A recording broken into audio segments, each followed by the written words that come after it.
अस्सलाम वालेकुम नाज़रीन, मां आहियां अब्दुल मोहम्मद जुनो। ख़बरुनि जी शुरूआत कयूं था मुख्य ख़बरुनि सां। काज़िम जे मौजूद शख़्सियत रईस शेर मोहम्मद उमर जी गिरफ़्तारी ख़िलाफ़ शहर में मुकम्मल हड़ताल ऐं एहतिजाजी मुज़ाहिरा। शहर जे इंसाफ़ मां रक़मी चोर दुकान जा ताला तोड़ी चोरी करे फरार ऐं जूना स्टाफ लाॻू जमा इस्लामी जो प्रोग्राम माण्हुनि जी वॾी अंग शिरकत। नाज़रीन, हाणे तफ़सीली ख़बर। काज़िम जे अहम सियासी ख़ानदान सां तालुक़ रखंदड़ अॻूणो MP शेर मोहम्मद उनड़ मथां बासर वियाजीअ तरफ़ां केस दाख़िल कराइण ऐं संदसि ख़िलाफ़ गुथा लफ़्ज़ ॻाल्हाइण ख़िलाफ़ शहर में छुतरबंद हड़ताल करे जुज़वी तौरु कारोबार बंदि रहियो। हड़ताल सबबि शाही बाज़ार, रेडियो बाज़ार, आफ्ताब मार्केट, मलक मार्केट समेत ॿिया इलाइक़ा सुबुह वारे वक़्तु बंदि रहिया। एहतिजाज कयो वियो। वॾी अंग में मुज़ाहिरीन एडमोर पंप खां हथनि में प्ले कार्ड खणी छिते नारेबाज़ी कंदा प्रेस क्लब चौक ते पहुता।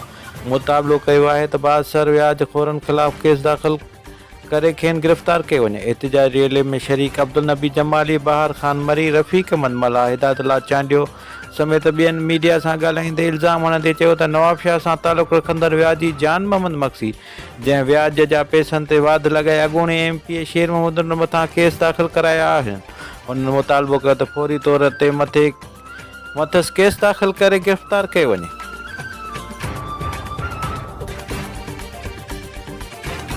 नाज़रीन, ॿिए तरफ़ काज़िम जे इंसाफ़ मार्केट मां राति देर सां नामालूम चोर मोहम्मद बचल जतोई जे दुकान जा ताला कटे सरेह चोरी करे फरार थी विया। पेडी मालिकनि नामालूम चोरनि ख़िलाफ़ काज़िम थाणे ते NC दाख़िल कराई आहे। मोहम्मद बचल जतोई मीडिया सां ॻाल्हाईंदे चयो त नामालूम चोर राति देर सां मुंहिंजे दुकान जा ताला कटे 10 बोरियूं सरेह जूं चोरी करे विया आहिनि।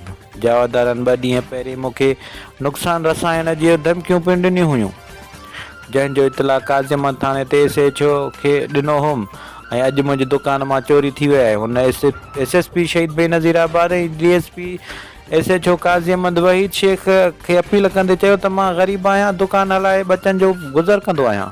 चोरनि खे जल्द खां जल्द गिरफ़्तार करे चोरी थियल सामान वापसि कराए इंसाफ़ फराहम कयो वञे। जामिया इहसानिया तफ़ील इस्लाम काज़िम लॻजूना मुरियम में सालाना तक़रीब दस्तार फज़ीलत हिफ़ाज़ क़ुरान नाज़राए क़ुरान दर्स निज़ामी जी पोज़ीशन होल्डर शागिर्द में नामा तक़सीम जो प्रोग्राम मुनक़िद कयो वियो, जंहिंमें डॉक्टर मिराजुल हुदा सिद्दीकी, नायब अमीर जमा इस्लामी पाकिस्तान सरवर अहमद कुरैशी, अमीर पीर मौलाना सैयद सईद अहमद शाह कुरैशी, मौलाना फ़कीर मोहम्मद लाखो, हाफ़िज़ मोहम्मद सालेह भट्ट, सरदार अहमद आराइन, राना अब्दुल गफूर राजपूत, सदर प्रेस क्लब काज़िम, मौलाना जुनैद रहमान मंसूरी, समाजी सियासी वर्करन ग़ुलाम सरवर मंसूरी ऐं वॾी तइदाद में अहले इलाइक़े अवाम शिरकत कई। जलसे खे डॉक्टर मिराजुल हुदा सिद्दीकी साहब ख़िताब कयो।